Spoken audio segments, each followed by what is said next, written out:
Good morning, everyone. Mem Amud Beis. We're going to start the mission even though they got up to the top, but we'll read it very quickly. But they got up to Mem Aleph Amud Aleph on the top. Kol Atzlamim Asurin Bimnei Shein Avodim Pamachas B'Shon Divrei B'Meir. Bottom of Mem Amud Beis, 40b. It says any tselem is asur because it's worshipped once a year. Chamar Mimenu Asur Ela Yesh Yesh B'Yado Makal or Tzipor or Kador. It has to be holding something in its hand, or else it's not an avodah zarah. If they're holding anything in his hand. Now we're going to see today, there's a difference between a tselem and avodas kochavim. Tselem is not a picture. Tselem, the way the Gemara seems to be learning, is an image, some type of idol. But there are idols that are used for idols and idols that are used for decorations in your house. A tselem is something that we're not sure whether it was actually worshipped for avodah zarah. An avodah zarah is something that we know was worshipped for avodah zarah. That's the basic thing you need to remember. Kol hatzlamim. So according to this, Rabbi Meir says that a tselem is actually worshipped once a year. And as we'll see from the Gemara today, a tselem is something that we're not sure whether it was worshipped, and avodah zarah is something that we know was worshipped. Tselem has to be three-dimensional. Again, the way I'm understanding, somebody wanted to suggest a picture. The way I'm understanding is that tselem is the same thing as an idol. We just don't know whether it was worshipped or not. I dinavdin pamachas b'shana my time d'Rabbanan mitzvah b'yotzei Rabbi Yochanan shel Meir Aviov dinotzah pamachas b'shana v'meir t'chayish l'mitah gaz v'shinyer mekom atzatu m'atu makom Rabbanan lo chayish l'mitah lo gaz v'shana mekom atzatu v'asam makom. Again, we did this yesterday, but we're saying that Rabbi Meir's place they used to worship the tzlamim. In other places, they didn't necessarily worship the tzlamim. Like we were saying, they may have been worshipped, they may not have been worshipped, and therefore we're not going to be choshesh by all other places. According to Meir, we will be choshesh because in his place they worship, so we'll be choshesh everywhere else. In other places, according to everybody else, we will not be choshesh. This is only talking about statues of malachim. So they really come and they say that this is a very specific case where we're dealing with a statue of a melech, and it's only in the entrance of the place, in the entrance of the Medina, the entrance of the country, the city, and only then will it be a problem. But let's talk about this and clarify it a little bit today. Amar Rabba, machlokes b'shel kfarim v'al b'shel krachim divrei kol mutar. This is only by a kfar, by a village, but by a krach, a city, divrei kol mutar. When you see a tselem in a krach, it's going to be mutar. My time, a linoi of dilhu. We assume that they just put it up there, linoi. We assume that they put it up there for decoration. Is it true that in a village you're going to assume that there's somebody who says that it was done for a decoration? In this village they definitely put it up in order to go ahead and to worship. Ella iyit mar hachi mar. If you're going to say, this is what you're going to say. Amar Rabba, no. Machlokes b'shel krachim. When you see a tselem in a krach in a city, we're not sure whether it was worshipped if for avodah zarah or not. Aval b'shel kfarim divrei kol asurim. If you see a tselem in a kfar, in a village, for sure it was worshipped for avodah zarah. The question is, if you see a tselem in a krach, in a village, then we're not sure whether it was worshipped or not. Rabbi Meir is going to be gozer on those because of the fact that in his place they worship them. The Chamim are not going to be gozer on those because in their place they didn't necessarily worship them. But again, the machlokes is specifically by a krach, by a city, but in a village, then divrei hakol, it would be aser. Fine. So again, we have the Chachamim versus Rabbi Meir. And we're going to a very specific case where it's machlokas in cities. In Kfarim, we're going to always assume that they're worshiping avodah zarah, so they have these idols in the Kfarim. In the Krachim, one can argue that they don't necessarily worship these things. So, eino asurin. Makal. So what does it mean that it's not asur, except if it has the following things? It means everybody agrees. If you have a statue, again, the machlokas is if you have a statue and it's in the city and it's just a regular standing statue. So do we go ahead and assume, unless we know for sure? If we know for sure it's worship for sure, there's nothing to talk about. If we're not sure whether it's worshipped or not, so do we go ahead and assume that maybe it was worshipped, maybe it's not? That's the machlokas. But the Chachamim agree that if you have an idol and it's holding a stick in its hand, or it's holding a bird in its hand, or it's holding a ball, a sphere, maybe you could say a globe in its hand, then it's going to be aser. That's the Chachamim. Rabbi Shimon ben Gamliel says even if it's holding anything in its hand, it's going to be aser. What's going on over here? So makal, why is holding a stick going to be a problem? Sherodes atzmo tachas kol olam kulo kemakal. A stick is because it shows that he's roda himself like a makal. Not that he's underneath the world, he's holding a stick as if to say, I rule the world with this stick. So if you see an idol that has a stick in its hand, you assume that we're worshiping it as if to say this thing is more powerful and rules over the entire world. Tzipor, if you're dealing with a bird, if you're dealing with a bird, so you say that it's tofes itself under the entire world like a tzipor. What does that mean? So when you have a hunter who hunts a tzipor, he grabs a tzipor from the top, from the head, let's say. So we're assuming that when you see this tzipor in the hand of the idol, it's as if symbolizing he's grabbing the entire world like a hunter who grabs a tzipor. Kador, a sphere, he holds the entire world under his hand like a cutter. This gives me images of Michael Jordan palming a basketball. You have the big fingers of Michael Jordan palming the basketball. People idolized him as well. And that's like the entire world. That's the idol holding the entire world in his hand. Tana, Hosifu Aleyen, Sayif Atar Vitabas. And we also add to this a sword, a crown, and a ring. Now he's not wearing the crown, he's holding the crown in his hand.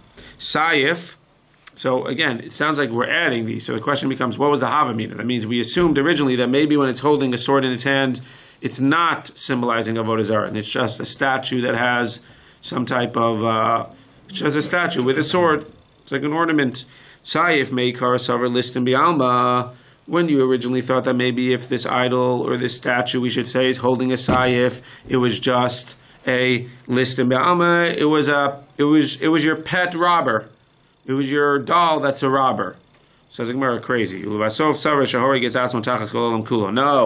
not just that you have a statue holding a sword and we're assuming that it's your sword that you bought and it's a statue that you bought and it's not really idolatry, it's just something that reminds you of robbers. You didn't buy it in Las Vegas. No, it's a real thing that's an idol, and the reason it's holding a sword is because we assume that it symbolizes the fact that it's killing the entire world. It feels like it's in charge of the entire world. Atara, if it's holding a crown, maybe you just bought a statue that makes crowns. Again, this is for your toy collection. Says Gemara, no. No, if you see it holding a crown, it must be symbolizing the fact that it has a crown and that it's ruling over the entire world. Tabas, if it has a ring, in the beginning we assume that it's an ishtaima ba'alma, that it's just a doll that has a ring, and it goes ahead and it stamps things for other people, like Haman, let's say. And after he said, no, it's not just holding a ring because it's a doll with a ring. It's actually holding a ring because you serve it as a Avodah Zarah, and it symbolizes the fact that you have your ring that you go ahead and you stamp on the entire world. So the bottom line is that all of these things, and we're talking about holding these 6 specific things, originally for at least the last 3, there's reason to assume that it's just a doll, it's just a statue, and the things that it's holding are symbolizing nothing about idolatry, just about things that you happen to like. You happen to like robbers, you happen to like chosems, you happen to like stamps, etc. And then we said, no, ridiculous. If you see a statue, which you're not sure about whether it's used for Avodah Zarah or not, if you see a statue that's holding these 6 items, you can assume that the statue is a statue for Avodah Zarah, and the reason that it's holding the makal, the stick, is because it symbolizes, and each one symbolizes the fact that this statue rules over the entire world, either with its stick, or the fact that it's holding the tzipor, so it rules over like a hunter rules over a tzipor, or the sphere, which we could say is the ball, which could be the entire world, or the sword, which shows that he can go ahead and kill anybody, the atara, the crown, as if he's the king over the world, vitabas, as if he has a signet ring, which can sign and do anything in the world. So very, very interesting. At this stage of history, wasn't the prevailing thought of the world that it was flat, not a sphere? I don't know what the Chachamim... Again, I was making that up. The Kador... before this time. The fact that the world was flat was way before that. Was it? The time of the Tanoim, in 200, 300, 400 Common Era, they already they thought it was flat. Already it was flat. That's why Christopher Columbus was going off to... He thought he was going straight to India. Right. So I was just giving my own interpretation, but yes, if you're going to say the Metzius, a Kador could just be... Rashi doesn't explain. But it sounds like a Kador is... again, I understood. Rashi... It's interesting because Tosfos says Kikador. I didn't even see this until now. Look at the Tosfos. You have Tosfos over there. You just have the in the 5 lines down in Tosfos. You see it over there. Shehaolam Magul. The world is round. Kidiisa bi Yerushalmi, Alexandrin Mokon, Allah limala, Achara kol olam kikador, Vesayam kikara Persiam ukinos, the ocean, Shemalke ves kol olam. Even Tosfos was before the confirmation that, you found it here first, man. knew it. You find everything here. The Chavim knew. That's what it sounds like. I never saw this Tosfos, but it says Sha'olam Agul. I was Mechavin, okay, but it sounds like at that point Tosfos is saying that the world was round. Yeah, maybe Tosfos should have gone to America. It would have been a lot better off. Okay, fascinating. Worth it just for that. See, every day in Daf Yomi. Fascinating. That is fascinating. Rabbi Shimon ben Gamliel Omer. Rabbi Shimon ben Gamliel says anything that it's holding. So again, we said if it's holding this sick things, now we're saying anything it's holding.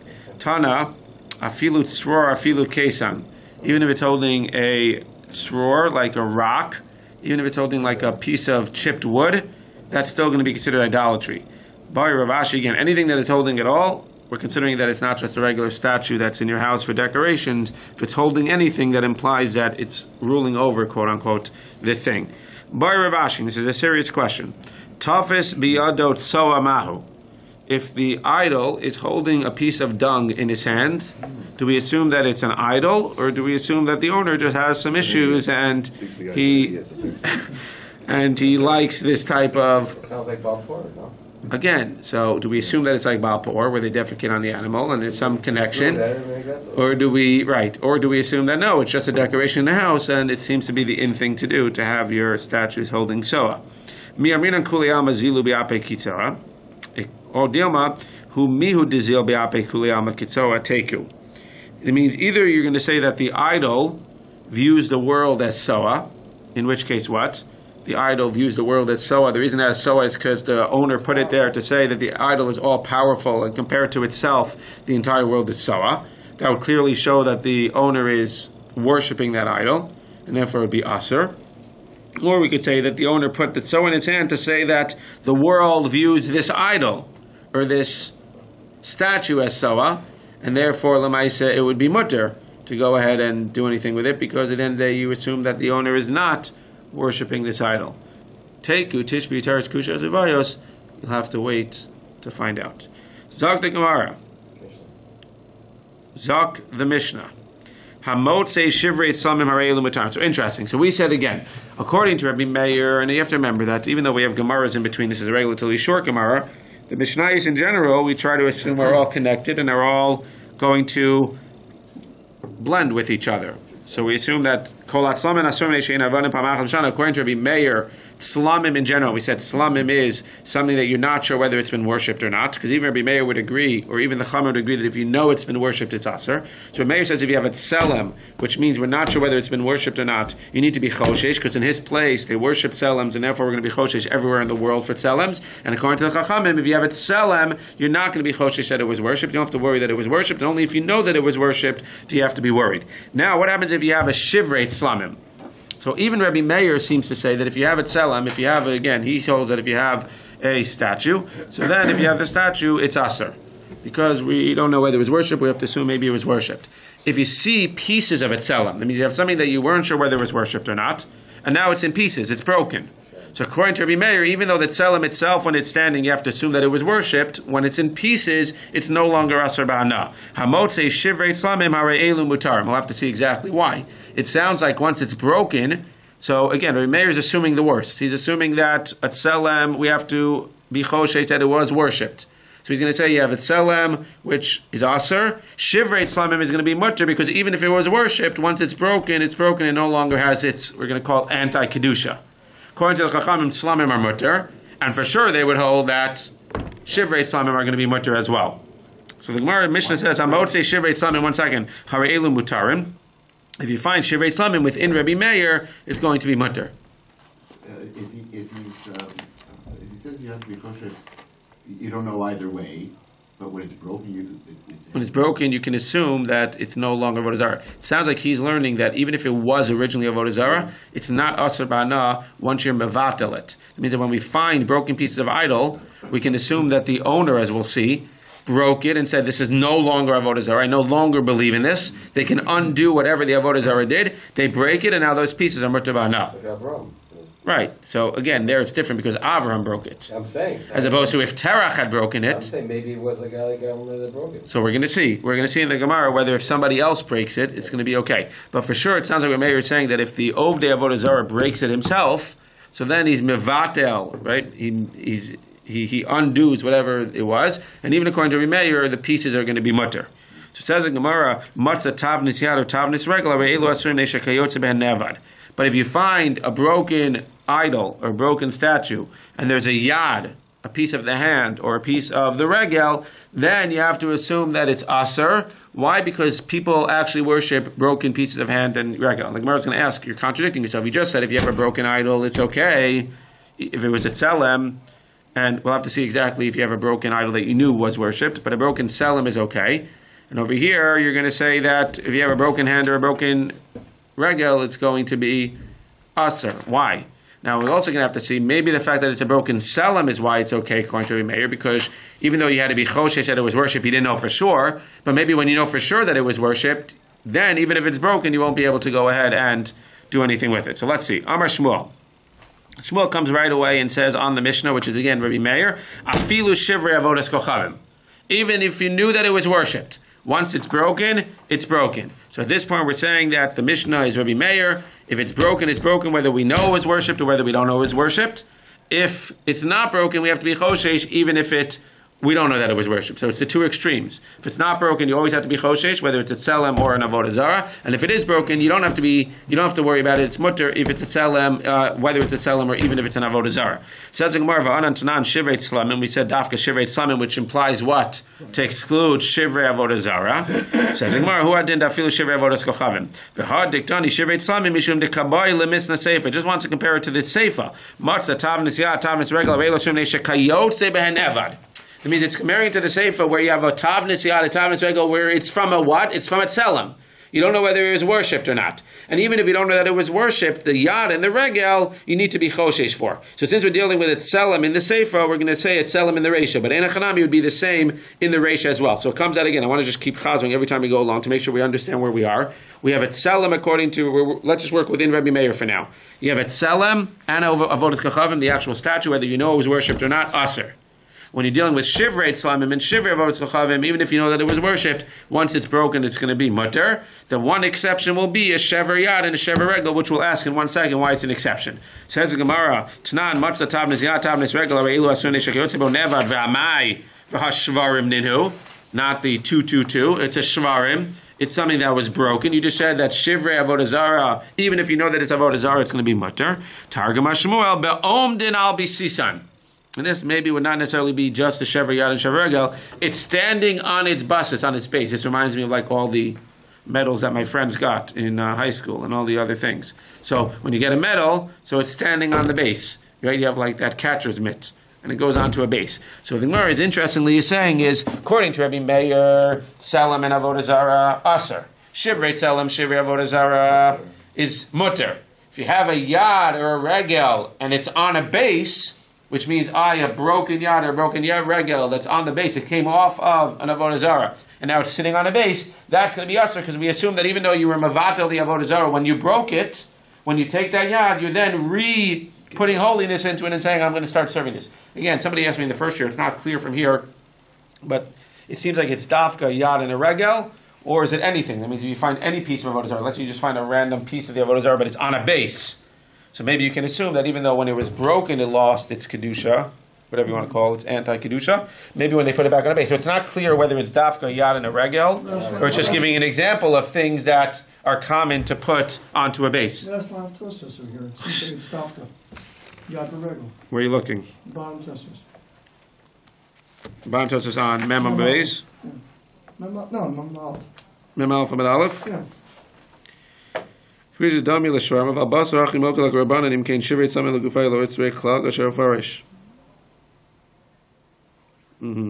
that could also be according to... Okay. Why not a head? Again, so unclear. It's right. That's why. So it sounds like a head that's on a base, once it's broken, would not be avodah zarah. But again, I wanted to learn that it would be anything. Anything that's broken, once you put it back onto a base, then you assume that it gets its anti-kedusha, right? Perfect. So we're going in order over here. So according to Rabbi Meir, he agrees if it's a broken tzelem and even a broken avodah zarah, it loses its anti-kedusha, but once you put it onto a base, then it gets it back. Says the Gemara, Itmar. So now this is when the guy broke it himself. This is all when the guy breaks it itself. Let's say you find, like Mendel's case, let's say Avram Avinu broke it. Or let's say you find that it was broken. Now what happens? So now the question is, was the guy, when he broke it, even Rabbi Meir agrees that what the guy was actively mevata, whatever anti-kedusha this thing had, and therefore it goes back to being nothing. But maybe when it breaks by itself, so the guy had no mevatel in it, and it's still going to be usher even after it broke by itself, because the guy didn't undo whatever anti-holiness he put into this avodah zarah. So that's what the Gemara says. Idmar avodas kochavim shenishtabra me'eleha. Rabbi Yochanan Amar Asura, Reish Lakish Amar Muteris. Ashbal is Reish Lakish. So Rabbi Yochanan says that if you don't go ahead and actively mivatel it, it's going to be Aser. And Reish Lakish says it's going to be Mutter. Rabbi Yochanan Amar Asura Dahalo Badla. He didn't mivatel it. That seems to be that we paskin based on the bays over there. Reish Lakish Amar Muteris. Mistama bebute betule mivatele. Meimar Amar ihi nafshalo atzla lahu gavra matzalei. He says very interesting that even if the guy doesn't break it, we assume that he's mavatel it after the fact. Because when he's looking at the broken pieces on the floor, he says to himself, ihi nafshalo atzla. This Selem, this avodah zarah couldn't save itself from an axe. Lahu gavra matzalei. Is it going to be able to go ahead and save me? So that's what Reish Lakish says. Reish Lakish says that even though you didn't break it yourself, once it's broken, you basically give up hope in the avodah zarah. And says Rabbi Yochanan, no, unless you actively break it, then you give up hope. If you don't actively break it, then lemaisa, if it's broken on its own, we still assume that you have hope in the avodah zarah. Mendel, you like Rabbi Yochanan better. What? Why? You just find that the guy mamish has to be mevatel it biyadayim himself. I don't know.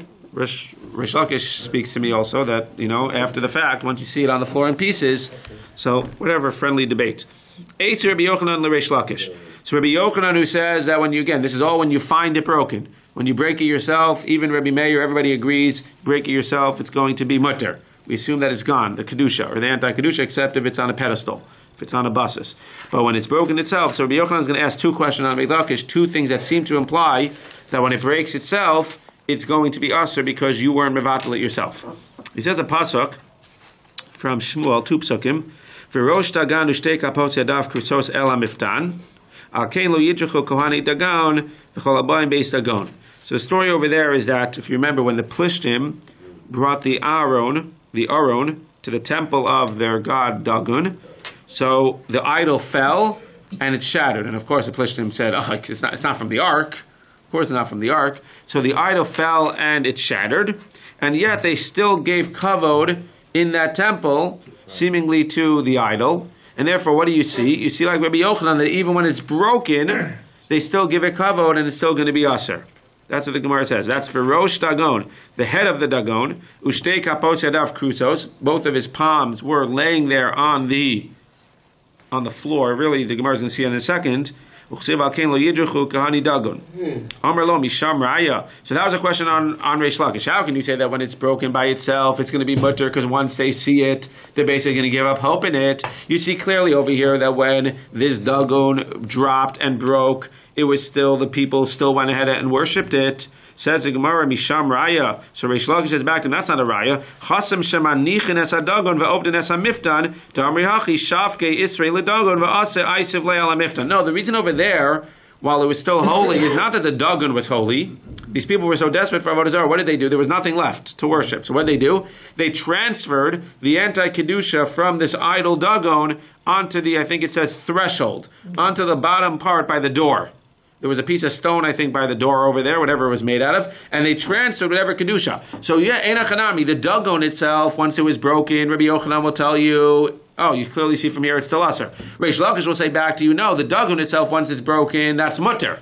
Why over here did it say that they still give kavod? They gave kavod to the temple because they transferred quote unquote, the anti-kedusha from this dagon onto the threshold, onto the bottom base of the door. But in a chanami, in a regular case where they don't transfer to anything, or the dagon itself, in that case, the actual original idol, in that case, it loses all of its anti-kedusha, and that would be mutter to get hana from. That's what Reish Lakish will say. Back to Rabbi Yochanan will say, ridiculous, they didn't transfer the Kedusha, and you see it's still Aser because when you have pieces, it's still going to be Aser. That's going to be the Machlokes. Again, anytime you have an Eisvei and you answer it, doesn't mean that either one is right. It just means that both of them are going to learn it however they want to learn it, and therefore you have no kasha on this one, no kasha on that one, and we have no proof for either one. Eisvei, Rabbi Yochanan again, who holds that it's aser even after it's broken. If it broke by itself, he gives another Eisvei. Hamotzi shivrei tzlamim hareilu mutarin. He brings from our Mishnah. Our Mishnah says that if you find broken pieces of tzlamim, it's mutter. What does that imply? That implies, he says, hashivrei avodas kochavim is aser. If you have broken pieces of something that you're not sure whether it was worship for avodah zarah tzlamim, then it's going to be mutter. That implies if you have broken pieces of something that you know was worship for avodah zarah, it's going to be aser. Just like I said, says back Reish Lakish, lo tema shivrei avodas kochavim asurim. When I tell you that the broken pieces of tzlamim are mutter, that can imply one of two things, says the Gemara. It can either imply that the broken pieces of tzlamim are mutter, as opposed to the broken pieces of avodas kochavim, which are aser, or it can imply what? That the broken pieces of tzlamim are mutter, as opposed to the whole tzlamim, which are aser. It can either be to exclude the whole tzlamim, or to exclude the pieces of avodah zarah. Right, and that makes sense. When I'm dealing with pieces of tzlamim, it can either be excluding the pieces of avodah zarah or the whole tzlamim themselves. So Rabbi Yochanan says it excludes what? It excludes the pieces of avodah zarah, and pieces of avodah zarah are going to be aser. Says Reish Lakish back to him, no, it's not excluding pieces of avodah zarah. Pieces of avodah zarah will also be mutter once they're in pieces. What's it excluding? According to Rabbi Meir, it's excluding the tzlamim itself, which we have in Mefurish in our Mishnah, which says what? That the tzlamim themselves are going to be aser. That's the back and forth of the Gemara. Lo tema shivrei avodas kochavim asurin ela ema hatzlamim atzman asurin ustamak Rabbi Meir, like Rabbi Meir says. Got it? Perfect. Now the Gemara itself, Rabbi Yochanan was going at Reish Lakish twice. Now the Gemara is going to go at Rabbi Yochanan. Again, Rabbi Yochanan is the one who says that shivrei really everything. Shivrei avodas kochavim is going to be aser. And it seemed from his kasha that shivrei tzlamim are going to be mutter, but shivrei avodas kochavim are going to be aser. So now we're going to ask a kasha on Rabbi Yochanan, who holds that shivrei avodas kochavim is going to be aser. Again, at this point, it seems like Rabbi Yochanan holds shivrei avodas kochavim is aser. Shivrei tzlamim is mutter, which we haven't seen why. According to him, why should shivrei tzlamim be any different? And according to Rabbanan, even shivrei avodas kochavim is going to be mutter. Says more of Rabbi Yochanan. According to Rabbi Yochanan, we have a little bit of a problem. Midi Rabbi Meir nishmahu Rabbanan. We know in our Mishnah that Rabbi Meir is here, and the Rabbanan are one step lower than him, or one step more makel than him. So what does Rabbi Meir say in our Mishnah? Lava mar Rabbi Meir tzlamim asurim, shivrei tzlamim mutarin. We just said in our Mishnah, using the first Mishnah and the second Mishnah, that Rabbi Meir holds that tzlamim itself are aser, but shivrei tzlamim are mutter. What does that imply? So if we're going to take that one step down, the Gemara is assuming what? Lava mar Rabbi Meir tzlamim asurim, shivrei tzlamim mutarin, lirabanan avodas kochavim nami hi asura, V'shivra mutarin. According to the Rabbanan, what are we going to say? We're going to say Rabbi Meir says Slamim is asurim, Shivrei Slamim are mutarin. If we're going to take that down one level, the Gemara says then according to the Rabbanan, Slamim are what? Slamim are going to be mutar, and only Avodas Kochavim is going to be aser, and Shivrei Avodas Kochavim itself will be mutar. Clearly against the Rabbanan in our Mishnah. That means again, if Rabbi Meir holds that Slamim are aser, and shivrei tzlamim are mutter, then if you take that down a level, we're going to take it down a level on both ends. We're going to say that, what? Tzlamim are aser, shivrei tzlamim are mutter. Then we're going to say that tzlamim are mutter, and even shivrei avodas kochavim are mutter. That's clearly what? That's the Rabbanan saying shivrei avodas kochavim is mutter. That's not like Rabbi Yochanan. Says the Gemara, no, you're missing the point. Hachi hashta. Hasam Amar Avdum, Amar Lo Avdum. V'im timse lomar avdum, Amar batlum. Avodas kochavim vade avdua, mi-Amar de batla. Have a savek guvade, ve'in savek motzi mi-de vadai, ve'in savek motzi mi-de vadai. The Gemara is adding a whole new thing here, which basically is explaining everything that we did until now in terms of this discussion. Think about it for a second, doctor. When you have a tselem, we said we don't know whether it was worshipped or not. There's a suffix whether it was worshipped or not. A tselem might have been worshipped, it might not have been worshipped, right? We also said that when it's broken, again, if the guy breaks it himself, we know that he was mevatel it. When it's broken, we clearly say we're not sure. There's a suffix whether when it's broken, the guy then goes and says, okay, I am batel it because it's broken already, or he's not batel it unless he breaks it himself. So what's that called when you have a suffix whether it was worshipped or not? Whether it was worshipped or whether it wasn't worshipped, and you have a suffix that even if it was worshipped, maybe he was mevatel it. What's that called? A sveik sveika. You have two suffix. When you have two suffix, says Rabbi Yochanan, I'm going to agree with you in that case. The reason that shivrei slamim is mutter, and this adds a whole dimension to what we're saying, the reason that shivrei slamim is mutter is because it's a sveik sveika. The tselem itself may have been worshipped, and it may not have been worshipped. So there's already one reason to say that it should be mutter, because it may not have been worshipped. And even in the place where you say that, because if it's a suffix, you have to be machmir. You have to assume that it was worshipped. But even if you assume that it was worshipped, even in the bad scenario, even there, it's possible to say that once it's broken by somebody else, the guy was mevatel it himself. So you have a 50% and a 50% is 1/4. That's going to be mevatel to the 3/4 that it's going to be okay. 3/4 says it's okay. 1/4 says not okay. So therefore, Rabbi Yochanan will agree that by shivrei slamim, when you have the broken pieces of something that may or may not have been worshipped, that's going to be mutter. But shivrei avodah zarah, where what do you have here? You know that it was worshipped. The only suffix is, did the guy be mevatel it after it was broken or not? That's one, that's a vadai versus a suffix, quote unquote, and that we're not going to be makel for. According to Reish Lakish, what's he going to say? Reish Lakish is going to say that for sure by shivrei slamim it's going to be mutter, but even shivrei avodah zarah is going to be mutter. Why? Because he's not going on this suffix versus vadai. It sounds like he's saying that it's a vadai that once the thing is broken, lemaisa the guy is going to be mevatel it as well. That's how it comes out. So again, it comes out that shivrei slamim, everybody agrees. Now we understand the svara. Shivrei slamim, everybody agrees that it's mutter because at the best case scenario, it's a sveik sveika, that maybe it was worshipped, maybe it wasn't worshipped, and even if it was worshipped, lemaisa, we can assume that maybe the guy was actually mevatel it. That's shivrei slamim. Shivrei avodah zarah is where the machlokes is. Rabbi Yochanan says shivrei avodah zarah, if we know that it was worship, it's going to be also because now we only have one suffix. Was the guy mevatel after it was broken, or was he not mevatel it after it broke by somebody else? He'll agree that if he broke it himself, it's going to be mutter. And according to Reish Lakish, we're saying no, it's not a suffix because once we see that it's broken, we know for sure that the guy, after he saw it on the floor, said, "This is garbage. Clearly, it has no power. I'm not going to give it any power." And therefore, according to him, it would be shivrei avodah zarah would be mutter. Glot? Glot. This is glot. Okay. Zog the Gemara. It's good when you can walk away and say, I understand. Ve'in safek motzi midei vadai. Now the Gemara is asking, well, is it true that when you have a case of suffix, at least within Rabbi Yochanan, again, Rabbi Yochanan, both of them agree that a suffix is not motzi midei vadai. Again, according to Reish Lakish, it's not a suffix. It's a vadai that once it's broken, he's going to go ahead and he's going to be vatal it himself. But now the Gemara is asking, is it true that across the board in Shas, when you have a suffix versus a vadai, you always go like the vadai? And therefore you go like the vadai that it was avodas chachavim versus a suffix that he was maybe mevatel it. Do you see that? Well, maybe not. Tanya, what's a chaver?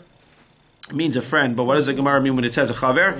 It means a trustworthy talmud chacham, which makes sense. A chaver, by definition, a lot of these words make a lot of sense. A chaver is trustworthy.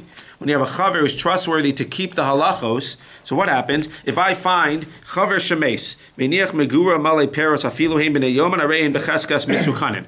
When I go ahead and I go into a storehouse and I see that there's a bunch of fruit there, so what are the possibilities? Maybe Truma Meiser was taken off, and Truma Meiser wasn't taken off. If it's an Amma Aritz's place, you're not sure, and you have to be Choshesh, and maybe Truma and Meiser were not taken off, and you can't eat it. If it's a Chaver, somebody that's trustworthy, even if he dies today, and he brought in the stuff yesterday, Lamaisa, you can assume that he took it off. What's that? Well, where's the suffix, and where's the Vadai there? Let's say it outside. It's Vadai what? It's Vadai Tevel. Tevel you can't eat until you take off Chumas Meiser. When you have fruit, until you take off Chumas Meiser, it's fruits and vegetables and grain, it's Tevel. Tevel is when you can't. So it's Vadai Tevel. It means until he takes it off, it's Vadai Tevel. Now we have a suffix. Did he take it off or did he not take it off? We're saying that the suffix is trumping the Vadai. We know for sure it's Tevel. We're not sure whether he took it off, even if he's a good guy, a Chaver. And yet we're poskening what? We assume that he took it off. Says the Gemara, no. A chaver is not a suffix whether he took it off. A chaver is a vadai that he took it off. Therefore, we had a vadai that it was tevel, but we also know for sure that he took it off, and therefore vadai versus vadai, we paskin like the Veder, like the later vadai. That's the Gemara. Ve'hacha devadai tefilei devadai tevel safek asrinu safek lo asrinu. But there's a safek whether he took off meiser or not. V'kaasi safek umotzi midevadai. And yet you're passing like the safek at this point and saying that what we assume that he took it off even if it's a safek. Says the Gemara hasam vadayu vadayu devadai asrinu ki Rabbi Chanina chuza de Amar Rabbi Chanina chuza chazaka al chaver she'enu motzi davar she'enu mesrukan mitachas yado. As soon as he gets the fruits and vegetables and the grain, he definitely goes ahead and takes off the Trumas and Maisros. Therefore, Vadai Tevel, but Vadai he took it off and fixed the Tevel. Therefore, it'll be Musar. One more case. But The that would Ibais. still be problematic if we just found it in the field. What? It's only because he brought it in. Right? If he saw it in the field, we don't assume that That's what I'm he. saying, got but Trumas it's too and much for Maisros. Suffolk. Right. The Ibais Ema, or we're going to say no. Safek v'safeku. After the Avad to Rabbi Oshia, the Amar Marim Adam al Tvuaso Machnisa b'motchala Kadesha Tehebehem to Ochelas Uptura Mina Meiser. Says the Gemara, no, it's not a vadai that he took it off. Even a chaver, it's not for sure that he took it off. So if you have a suffix that he took it off, then why are you paskening like the suffix versus the vadai? Because it's also not a vadai that it's tevel. Why is it not a vadai that it's tevel? Because it depends simply what you choose to use it for. If you bring in the fruits and vegetables and the grain to eat it yourself, then it's what? Then it's chayiv in trumas and maisos. If you bring it in under certain circumstances to give it to your behema, then lamaisa, that's what it means. Marim, I think, is like from harama, like to trickery a little bit. If you bring it in for your animals, then it's not going to go right. I think that's what it means, trickery, craft. If you bring it in for your animals, then it's a way out, right? If you use the tzedakah money for tuition, then you don't have to pay, according to some people, then you don't have to pay, then you can use it as meiser. So something like this as well. If you're going to go ahead and say that you're using it lamaiser for your animals, if you use it for your animals, then it's not chayiv in trumas and meiser. So it's fascinating. So it comes out that what? Originally we thought you had vadai tevel, safek he takes it off. We corrected the safek and say no, vadai tevel, vadai he takes it off. Now we're saying no, it is suffix that he took it off, but it's not vadai tevel versus suffix he took it off. It's suffix tevel versus suffix he took it off. When it's suffix versus suffix, we could choose like this suffix. Why is it suffix tevel? Because it might not be tevel. Because if you bring it into your storehouse under the conditions that you're going to give it to your animal, then in fact it's not actually chayiv and shumas and maisos, and therefore even though it's a suffix whether he took it off or not, it's a suffix whether it needs to be taken off or not. Sveik sveika, and you would say that it's mutter for you to eat. Okay, there's a new sugi. We'll pick it for tomorrow.